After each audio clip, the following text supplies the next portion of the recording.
Hello, welcome everybody. My name is Sam Maggi, and I'm a culinary mentor and chef with Basics Market. With this class, we're going to be making flatbreads. I'm going to present you with a few of my favorite recipes. Flatbreads are super versatile. You can use them for all sorts of applications.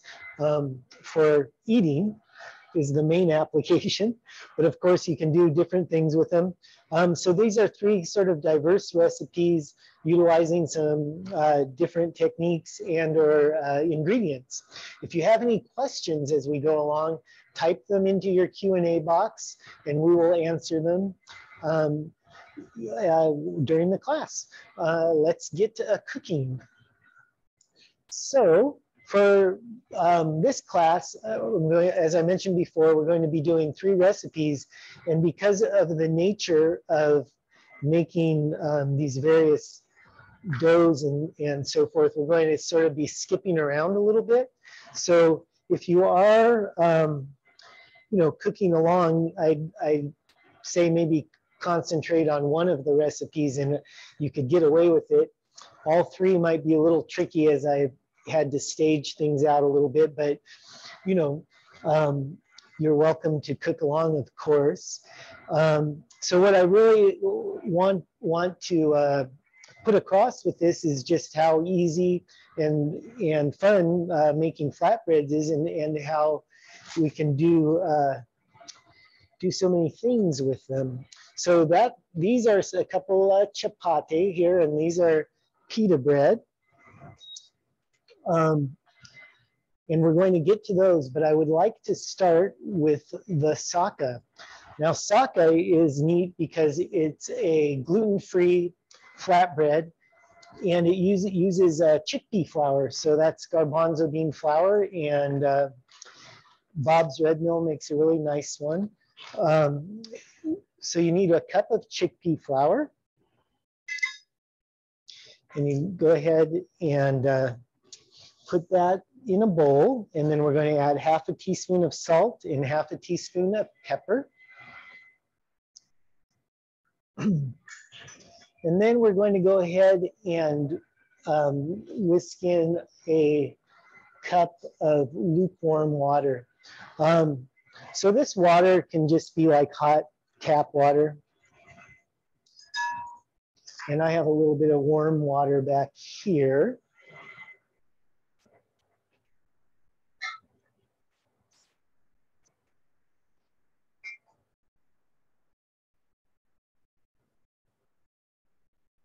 And I'm heating it up a little more for the next recipe as well. So we need just a cup. And we're going to go ahead and whisk that into the chickpea flour. Now the saka is really popular in southern France, but it probably got there from southern Italy, and chickpeas are a big crop and were a big crop in medieval times in Sicily. And so there's a farinita is an Italian version of this dish. But there are versions of this all throughout southern Mediterranean and into the Middle East, where chickpea flour is prevalent. And what's really neat about this one is with the chickpea flour, you're actually getting proteins, a good amount of protein in your bread. And the saka makes a really great gluten-free pizza crust. So what you'll want is a skillet for this one. And so I have this skillet here in the oven. So I have a preheated oven. It's at 450 degrees. I sliced up half an onion. I put 2 tablespoons of olive oil in the skillet, put in my onion slices and popped it in the oven. Now here I've got my hot skillet and I have my batter. And so actually I'm going to pop this in the oven a little longer Whew, that was one smoking hot oven. And then we'll chop up some herbs.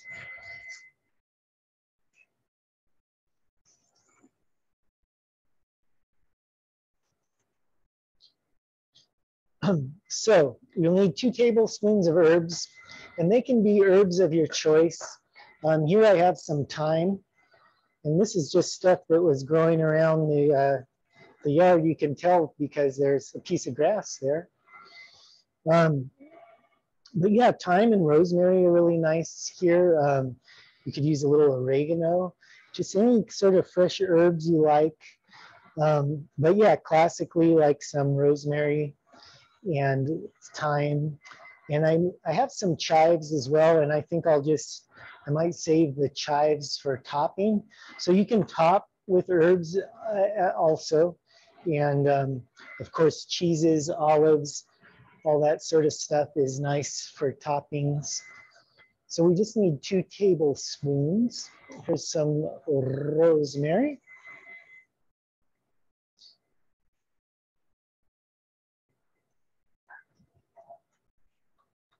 I'm just going to chop this up pretty fine.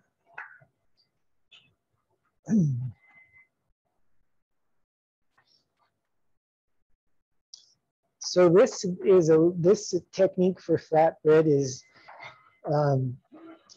it's very simple in that you just pop it in the oven and let it cook. There are some forms of this flatbread in some places where they make the flatbread, let it set up, cut it up, and then they fry it. And so it's nice fried, sort of like a fried polenta, something like that. Okay, now we got really nice and caramelized onions here.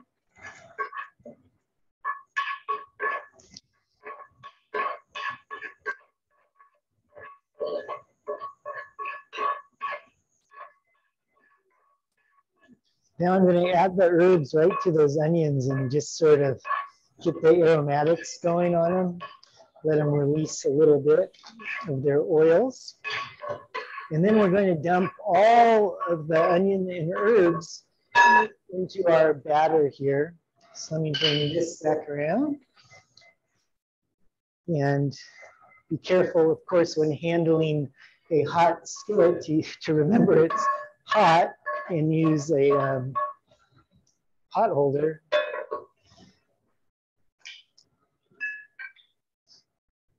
Okay, so there's that, and there's our batter. And then you just dump that back in to the skillet. And we're going to go ahead and pop that into the oven. So again, it's a 450-degree oven. And we're going to go in for about 10 to 15 minutes. So I'm going to pop this in now.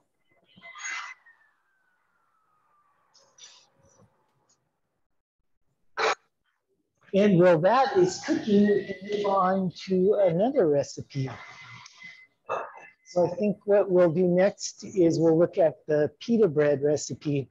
So with the pita bread and the chapati, this is the pita bread, and you can see it's a little more, I mean, it is leavened, whereas the chapati isn't leavened.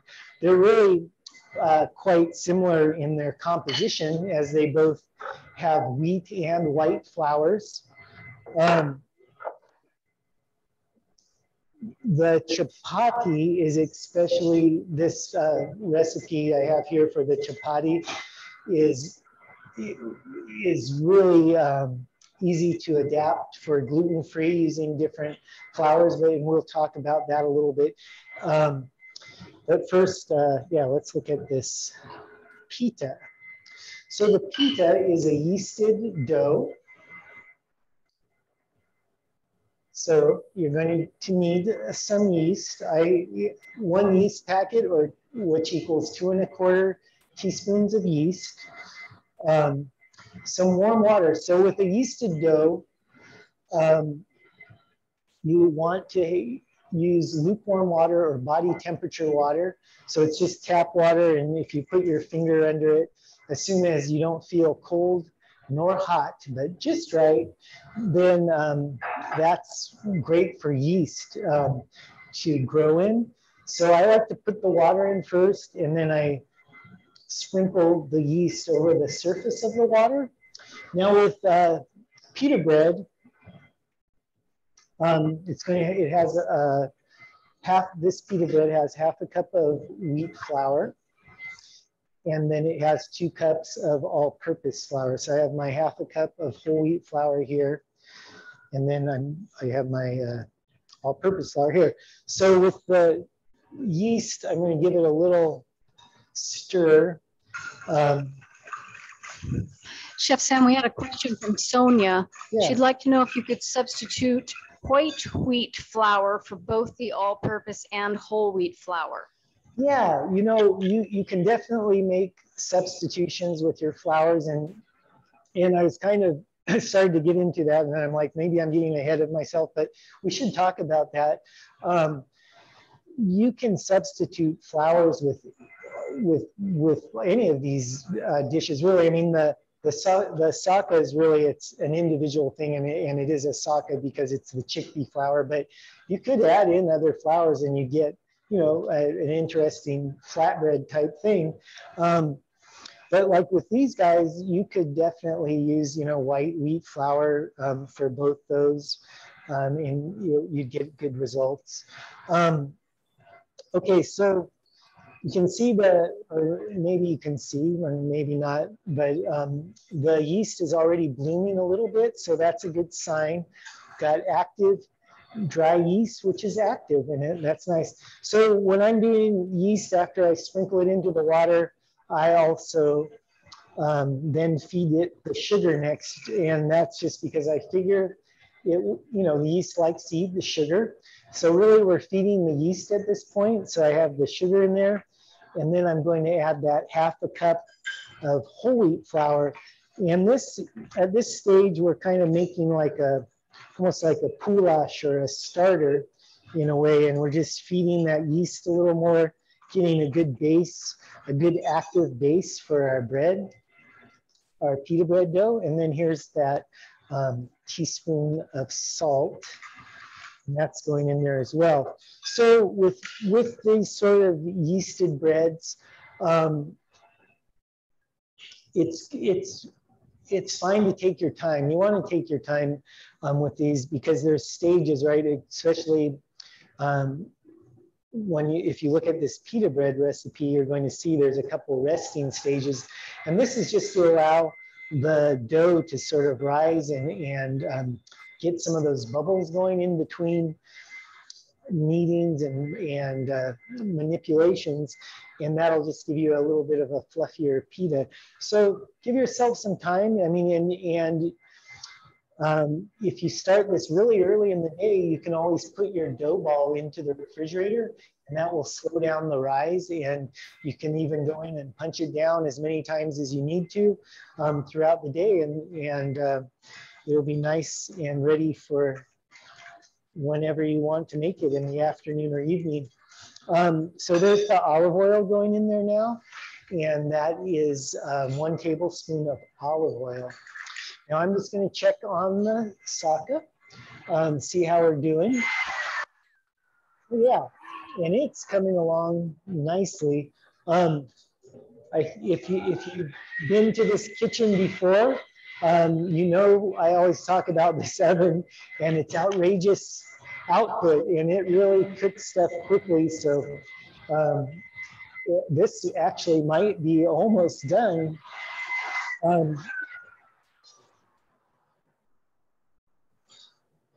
It's close, but yeah, it will be more towards 10 minutes than 15, I think. Okay, so there we go. That got a nice little rest. I think that yeast is getting activated. You know, before there was active dry yeast, there was natural yeast, which, you know, is sourdough.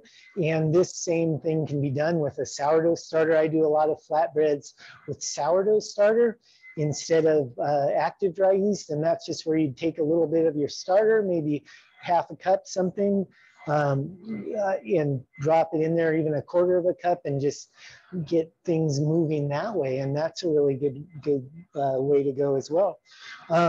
Okay, so we sort of have our base here. Now let's go ahead and we're going to add in the 2 cups of flour. So here I've got my all-purpose flour, and I'm going to start adding in with the whisk.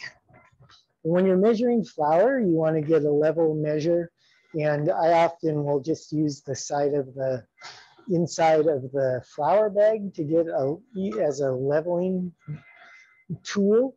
Now with this recipe, you're going to probably have a little extra flour, like 2 cups is probably more than you will need. So what I do with this recipe is I'll add the flour in a little bit at a time. And then when I get to kneading, add more until I don't need it anymore to knead. Where I have a nice dough that's not sticking to the counter. And if you can avoid adding too much flour in, that's great, because then your dough will not become too dry. And so you want to add just enough that it's workable, and stop there. Okay, so I stop with the whisk once we start to set up into a pretty thick batter. And then I'll add the rest of that first cup of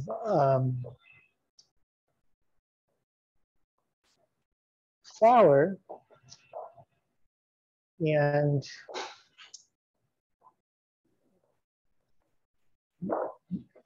we shall continue adding the flour.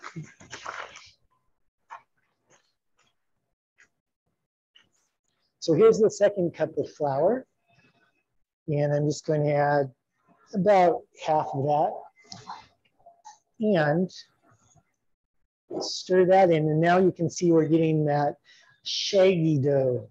And the shaggy dough with mini doughs that we come across, right, is where you're ready to pop it out of the bowl and onto the countertop. So kind of as soon as it starts to get some sort of pull away from the bowl without sticking, you can deposit it onto a clean floured, and I'm pulling from that second cup of flour, and go ahead and pop that onto the counter. And now we can get to kneading. And kneading is definitely one of my favorite hobbies. And this is always a handy tool for kneading doughs and cutting doughs and so forth. Ooh, let's check on that socket. That socket is probably good. Let's see what we've got.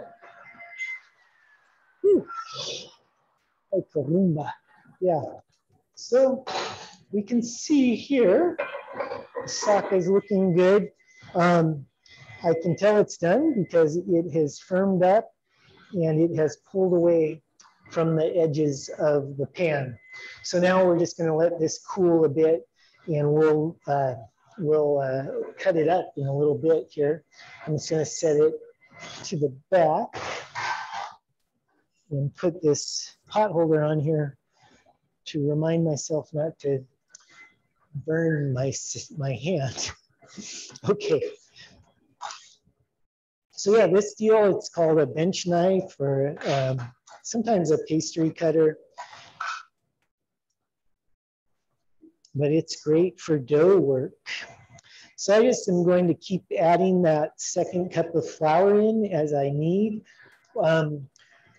While you're kneading, you just want to sort of go in, I like to go in sort of a circular motion, press and then spiral out. But you know, you can develop your own kneading style, or maybe you've got one already.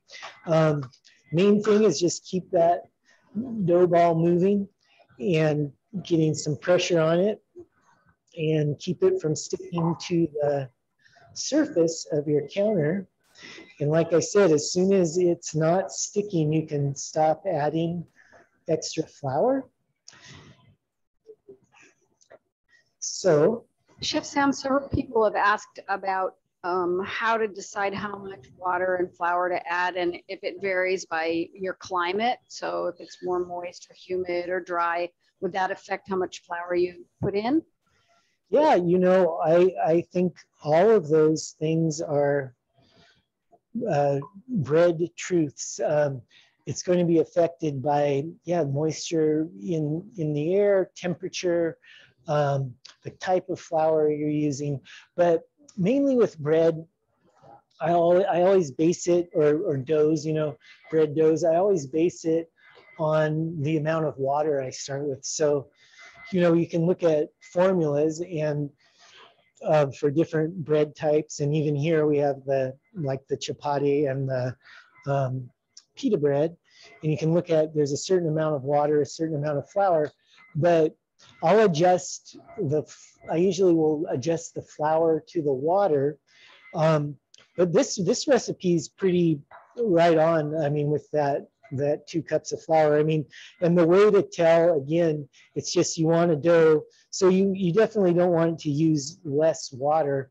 If for some reason, you know, I put that 2 cups of flour in and it was like, or I've used that 2 cups of flour and it's like super dry in the bowl or something. You know, if the formula was off, which it's not, so this one works great. Then, you know, you could add a little extra water. And the thing with a yeasted dough, you know, instead of say like a quick bread dough or a dough that's relying on like baking soda or baking powder for a rise, a yeasted dough is just going to continue to expand, and the yeast can grow. So the yeast will feed on extra flour and water that you put in, and then you can just grow your dough off of it exponentially. So that's kind of neat. But really it's a feel thing, and you can see how this is sort of, this dough's coming together here and getting a little bounce, you know. You can dribble it. No, just kidding. If it's bouncing like that, you may have added too much rubber to your dough. But this will be a pretty nice and yeah, I don't know how else to put it, kind of bouncy dough, a tight dough.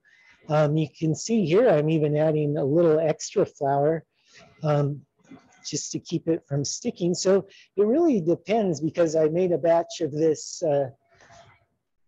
dough earlier, and I didn't add any extra flour beyond the 2 cups at all. So yeah, I mean, you could, maybe I added a little extra water in the beginning. I mean, who knows? But yes, these things, you learn to balance the water and the flour, and then you just want that dough that is nice, a nice dough. And to me, you know, it's ready when you can poke it and it bounces back. And also when you spank it and it has that spanking sound, it's good to go. So I'm going to roll it up sort of tight like so, and we're going to put the dough ball into a lightly oiled bowl. I have a little bit of olive oil.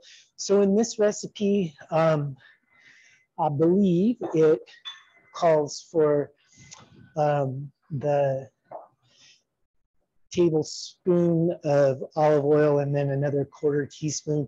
And this would be the 1/4 teaspoon here. Not the end of the world if you put that 1 and 1/4 teaspoons into your dough. Yeah, that'll just make it a little bit richer and nice. But yeah, and usually when I oil a bowl, like with olive oil like this, say with this pita bread or a pizza dough, something like that, I'm expecting that a lot of that olive oil that I've coated the bowl with and coated the dough with is going to get into the dough and add a little richness as well. And so a little extra oil. And then you want to really coat the surface of the dough because that'll keep it nice and moist inside. It kind of makes a moisture barrier and keeps the dough from drying out. Now, we can cover this with some plastic wrap, or you can use a damp tea towel is another good thing. I'll often just, I like to use a plate that fits on my bowl and makes a seal because, you know, it's no waste that way.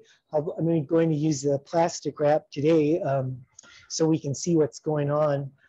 But yeah, plate is a really, really nice thing. And I'll just leave this kind of here and we can watch it rise over the next half hour or so. So here it is after it's risen for a good hour. And here's that dough, and minus a few pieces I was playing around with. So this is like half of it or so. And let's go ahead and we'll knock this into some of the next steps. So the first thing you would do after it's risen, and then again, in the realm of doughs and rises and things like this, the rises and the falls of the doughs, time, you know, sometimes has no meaning. It's its own, and really, so we can say an hour, and that's correct. But again, as someone brought up, you know, it depends on the temperature of your kitchen, the humidity, all these things can affect it. And, you know, ironically, like summertime is a great time to bake bread, even though, you know, you doesn't necessarily want to bake a bunch of bread in the summer. And that's why some, I mean, like the chapati is kind of nice because you're just using the skillet. But bread loves to rise in a little bit of a warm environment. And so that's what we have in the summertime. Anyway, the rule of thumb is like when the dough doubles, you know, you can start working with it for the next step. And so the next step with this guy is we're going to go ahead and make some dough balls. For this recipe, for the pita bread, we're looking at about a total of 6 balls. And that's right, so I had 2 there, so I'm going to go ahead and make 4. I could have done that a lot neater, but it's going to work anyway because dough is so forgiving. We can mess around with it quite a bit. So basically there's 4 equal dough balls.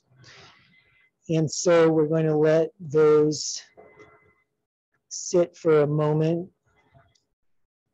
And so this is your first sort of resting point, and then the next rest will be after we roll them out a little bit. So once again, I'm just going to cover these dough balls, and I will use a little bit of the plastic wrap. And we're going, well, those are resting. We'll just leave those resting there for a few minutes. And it's nice and warm in here, so I think we can move things along pretty quickly with those and get one in the oven so we can have a look at and see if we can get a puff out of it. Sometimes the pita bread, you'll get a pita pocket.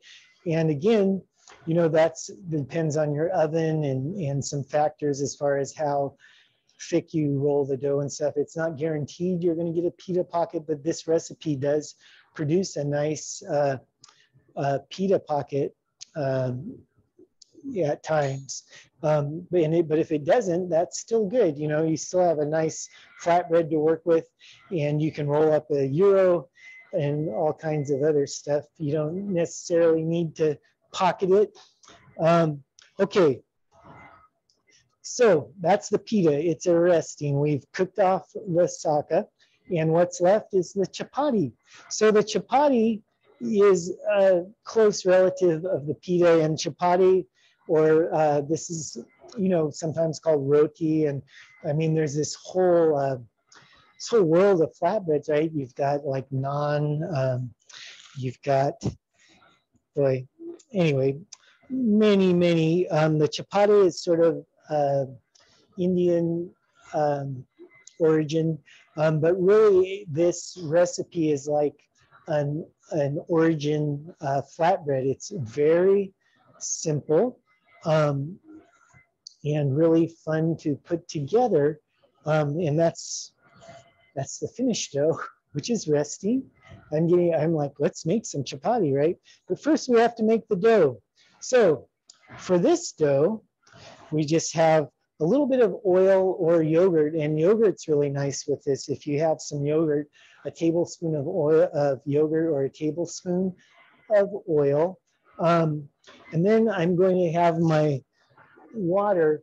And for this one, you want a pretty hot water. So I'm actually warming up a little water on the stove, because what we want to do is kind of break down the wheat on a molecular level to give us some stretch and get it to that nice, nice kind of stretchy stage quickly. Looks like we might have a question. Yes, someone would like to know what's the difference between chapati and naan. Yeah, chapati, naan tends to be a little richer, so it'll have maybe a little more butter or oil, yogurt. But really, you know, good question, because yeah, there's not a whole world of difference between many flatbreads, and it just comes down to either region or just technique in cooking it. But this is similar to a naan, or again, sometimes it's called roti, and like pita. These words and often translate just to flatbread, and so, you know, the differences we're looking at today are kind of between this unleavened flatbread and the pita, which is a leavened flatbread, and then the saka, which just is a unique entity unto itself, using the chickpea flour, and it's like a skillet bread, right? Kind of like cornbread. We did a skillet cornbread class, and we have a recipe for that, and it's not unlike that in technique. Anyway, so chapati, you're going to need a bowl, and this really is kind of, like I mentioned, this is the original flatbread, where you're just taking a grain. It doesn't have to be wheat flour. It could be other flours. I like to experiment with other flours with the chapati, and you can eat, like, potato flour is really nice in this, and rice flour can work well. You know, if you're limiting or even trying to eliminate gluten, this formula will work well with alternative flours also. But here we're using a mixture of 1 cup of white and 1 cup of whole wheat flour. And these are both going into our bowl. And again, I'm leveling and level up into there. And then we've got a teaspoon of salt, and I'm using kosher salt. I'll use pretty much exclusively kosher salt in cooking and baking. And then here we have that tablespoon of oil. You could use olive oil. This is, and I'm going to wait till I put that water in there for that.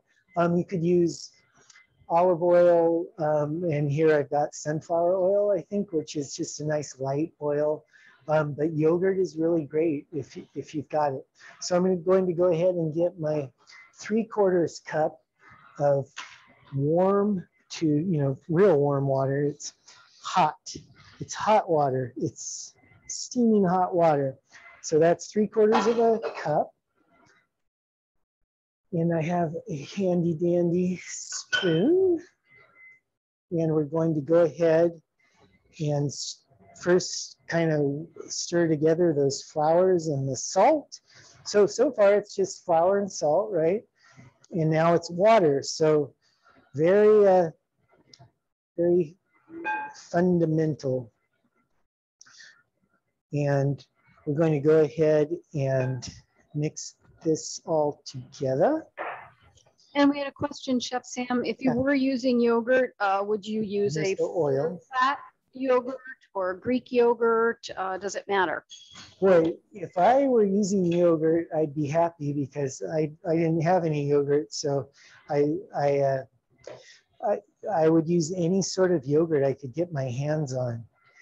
And that would be nice. So one thing we're doing here is we're really trusting this recipe, right? Because I'm just put that 3/4 cup of water into the 2 cups of flour, and I'm trusting that I'm going to get a dough out of it.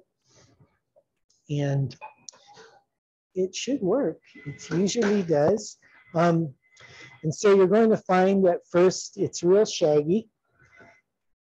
But because that water was nice and hot, it's going to kind of glue everything together nicely. And we're going to start, you can see everything's kind of sticking together for us here. And once again, just going to knead this. And with this one, you usually don't need to add in flour for kneading. It tends to be a dough that doesn't stick a whole lot. And that's good because once again, you know, we don't want it to get too dry. We just want that sort of elasticity, good stretch on this one. We want to see some blisters and we want to see some bubbles. Maybe just a touch of flour just to make things go a little quicker. And so, yeah, I just fold over. You kind of use like this, the palm of your hand and give it a good press and turn and press. And if you can do this for 5 minutes, you're doing great. And you just want to get it again so it's smooth, kind of bouncy. And we're going to let this one rest for half an hour. And that's just, so what we have here is from kneaded, you know, and again, I'll give it the old poke test and it pops back up. So I feel pretty good about this. You know, if I were just doing this for fun and not for an exciting cooking class where we have time, I might do this for a little bit longer just because it's enjoyable. But what's going to happen is after, you can see this is a really tight dough. So we're going to go, if you go ahead and let it rest, and then you get a much more supple dough. And that's just everything sort of relaxes with that rest period. Okay, so this guy is good for ready to rest. So we're just going to wrap it in a little plastic wrap to keep the air from getting to it and keeping it from drying out. And again, you could use a damp towel for this, and you just want to keep the air from getting to it. So there is that dough, and that can be resting there. Let's have a look at this pita dough real quick that we just made. You can see it's already got a good little bit of rise going. It's nice and soft, and it's looking great and coming along. Now, as far, I'm going to set my rested chapati there. And let's go ahead and take the rested dough ball now and see about, this is the pita. We're headed back to the pita. It's had enough time to rest. And let's go ahead and knock a couple pitas out. So what I have here is a sheet pan, and I've just put a little bit of masa harina on there. You could use semolina flour, something just to keep the pita from sticking. And I'm going to go ahead and put this in the oven and warm it up. Just a touch. You could also use like a skillet, like I did a couple today on this, and this is just a big old skillet that I turned upside down and put in the oven, and then I put the pita bread on there after it got hot, and I have a little masa harina on there as well to keep it from sticking, and so that becomes like almost like a pizza oven, or you could use a pizza stone is another thing, but most really easy to use is just the sheet pan, and that works great too. So there's a couple ways to go about rolling this out. First is just not really rolling, but you just kind of do a pull and stretch with it. And you know, this is just a really nice, simple way to get your pita in shape. This dough, by the way, is just beautiful to work with. Really easy going dough. It's nice to handle. You can do a few of these, you know. And like when you're doing the circle with the dough, it tends to want to get thicker around the edge. So I always kind of try to go around the edge of something like this and knock it down, whether it's like here, I'm pressing with my thumb, or going around and just giving it a little stretch around, and it starts to expand evenly. And so that's one way to go about it, right? And another way is to roll it out, of course. And so you could use a rolling pin is good. Or you could use a bottle. Like I was enjoying this bottle, was really nice, just the right size. But really any way you have to roll it out is pretty good. And with the pita, you want to leave it a little bit thick. And I find that if it's a little thicker, it actually it has more of a tendency to give us that puff, and you know, it's just fun when it kind of puffs up into a bubble like this, and then you can pocket it, right? But I can't guarantee that happens, and it happens a lot. And again, it's just finding your oven temperature and materials, what works best for you. Okay. Let's go ahead and actually, yeah. And now it would be a good time actually to put that masa on. I probably should have waited till, you know, you heat your pan up, leave it, put nothing on it. Then when you bring it out, put the masa or the semolina on, and that way it won't it got it a little bit crispy, but that's all right. So we have our hot sheet pan here, and I'm going to pop that in the oven, and we'll see what happens. Now, ideally, I would have let those circles rest a little bit, and we can make a couple more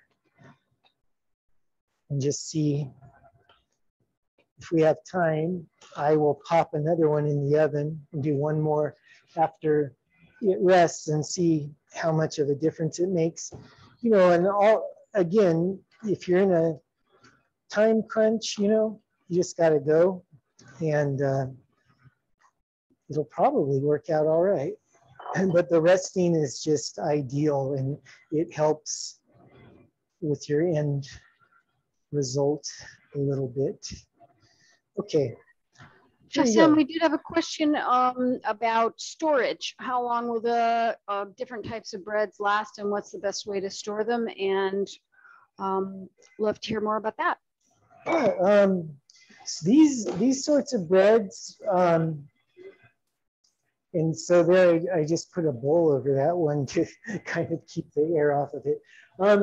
These breads will last pretty well. If you're going to eat them right away, once you get them out of the oven, or, ooh, they're popping. Let's have a look. Once you get them out of the oven or off the skillet, depending what bread. So we can see we have some puff action here. And I'm just flipping it because I don't know, I'm a real busybody in the kitchen. If you haven't noticed, but you don't have to flip them. You could just leave them and let continue to puff. But sometimes if you can, give them a flip. And of course, the tongs is the safest way to do that. Give it a little flip. But yeah, these guys are popping nicely, and so that's good because we didn't give them that secondary rest, right? But also that dough's been rising quite a while, so it adds some good rest time built up, I guess. Okay, so the chapati really quick. Boy, these are going good. All right, I'm going to call those good. So there's a couple pita, and I'm going to put them over here so they're going to want to oh yeah, so if you pull them right out of the oven like this, or off the skillet for the chapati, you can wrap them in a tea towel and then just put them on a tea towel on a plate, wrap them up and keep them warm, and then they're good for your meal, whatever. After that, go ahead and put them in like a Ziploc or foil when they're all cool, and you can keep them either at room temperature or in the refrigerator for a little longer. But you have a couple days really. I mean, these guys they're meant to be eaten fresh. They're fresh bread kind of thing, and they will start to get stale. But check it out. I mean, I'd say you've got a few days on these breads to answer your question. Okay, so this guy, let's see, I had pulled 2 off of 8. So this recipe makes 8. So I have 6 left to ball out. So you can see there. And then again, this guy's real handy, right? I just did that. And now I can turn that noisy oven off. Yes. Question about whether the dough can be frozen. Oh yeah, that's a good one. Yeah. Question about whether or not the dough could be frozen. Yes, this dough can be frozen, and yeah, and that's kind of neat. The pita bread as well, and that's one kind of real neat thing about like yeast is it can be frozen and then you can reanimate it and comes back to life. Yeah, you can definitely freeze the dough, and you want to do that in pre cooked state, right? Okay, so chapati, again, you can either do a pull, stretch and pull, or you can do the old roll them out.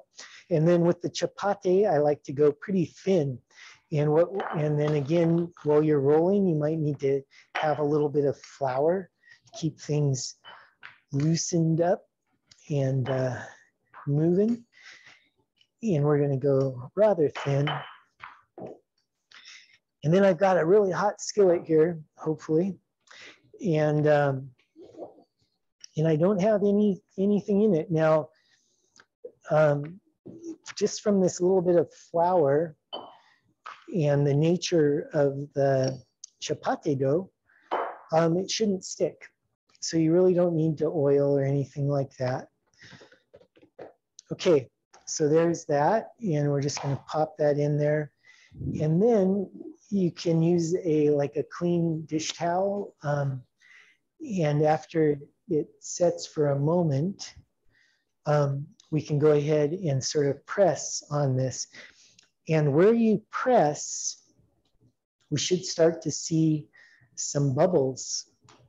And so with this one, we're kind of looking for this blistered effect, and you want some bubbling and that sort of thing in it. And these just take a couple minutes on each side generally. And yeah, then if you have a cast iron skillet, it's really good for this because they're like non-stick basically. If you're seasoning them regularly, it'll work great. So let's see what we got. And while you do that, Chef, we did have a question from Lisa about whether or not you could make a socca without oil and on the stovetop instead of in the oven. Yeah, I believe you could get away without the oil in the socca. And as far as the stovetop goes, yeah, you could give it a go. Again, you'd want your pan, if you're not putting any oil in the pan or anything like that, you'd want a really well seasoned or kind of non-stick pan. And I think just the no oil in the batter itself, you would definitely want you might need to add a little extra water is all. But I mean, if you want to try that, I bet you'd get something good to eat, Okay, let's have a look at that guy since we're talking about it. So you can see how this is going. My skillet wasn't blazing hot, so it's taking a little bit longer. But as you make these guys, you'll find, you'll get into the rhythm. You've got 8 pieces to do. So by the time you get to that eighth piece, your skillet's going to be blistering hot.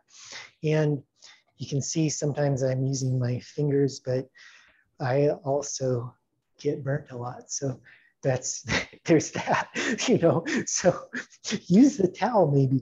But yeah, you can see this is just beautiful, right? You've got super simple, just the water, the flour, and the salt, and then your yogurt or oil. And again, for Lisa, you could forego the oil in this, and you could just add a little extra water.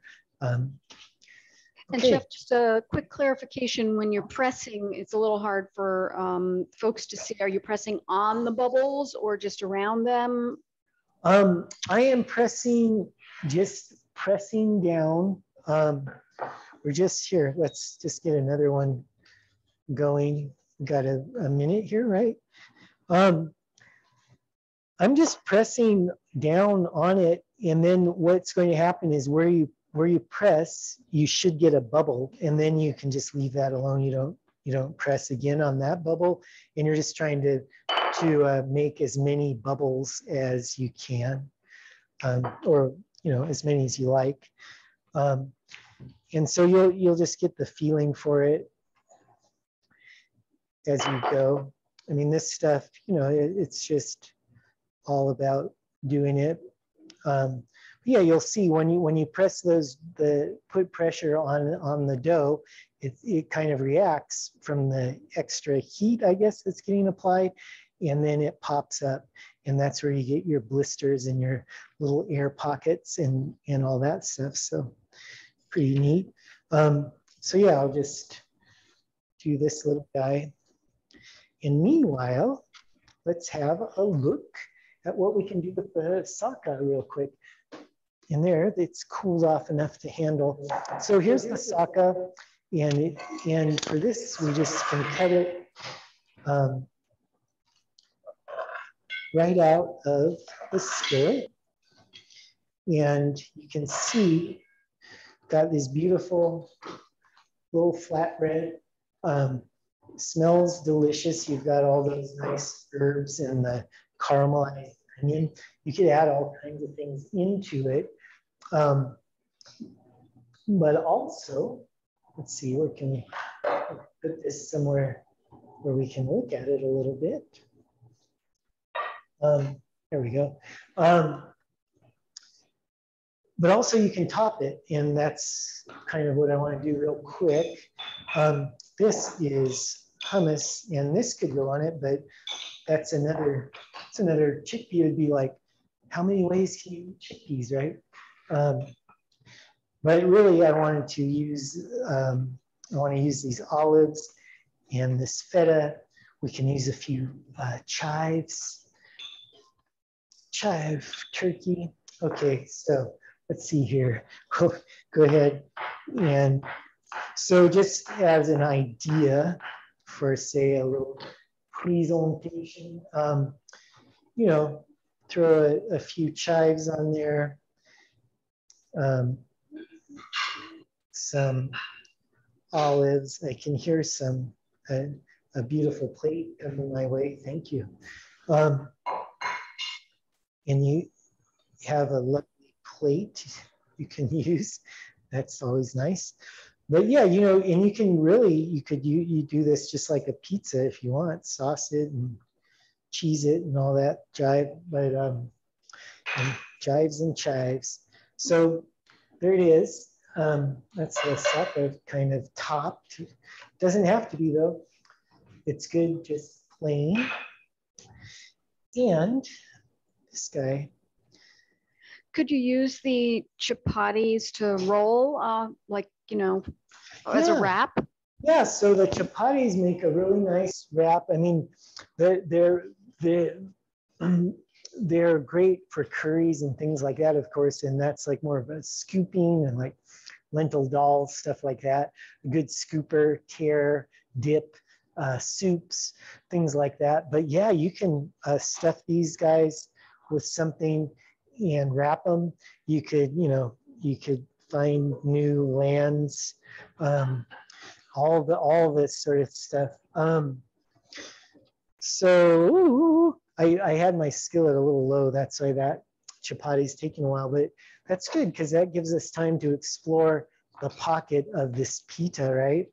And this is the one we just made in class. And I'm happy, you know, as much as I say, it doesn't matter if it pockets, but man, it sure is satisfying when it does, right? So we have a pocket and you could fill that up with lettuce and feta and all kinds of things. Or of course you can just put a little hummus spread on it. And by the way, we have a couple really great hummus recipes on our website. We have an allergen-free one that doesn't have any sesame, you know, tahini. And then we also have a traditional hummus that uses tahini, and they're both good recipes. They'd go great with this the pita. But yeah, you know, there you go. You kind of get the idea, I hope. But really, as I mentioned before, the best way to get the idea on this stuff is to make it. And so I hope you have many adventures with the flatbreads. And you can ask us questions anytime at letscook@basicsmarket.com. Come in and get your ingredients at our markets. We have all the finest ingredients for your flatbread and many other things too. Thank you so much for joining me tonight, and happy cooking.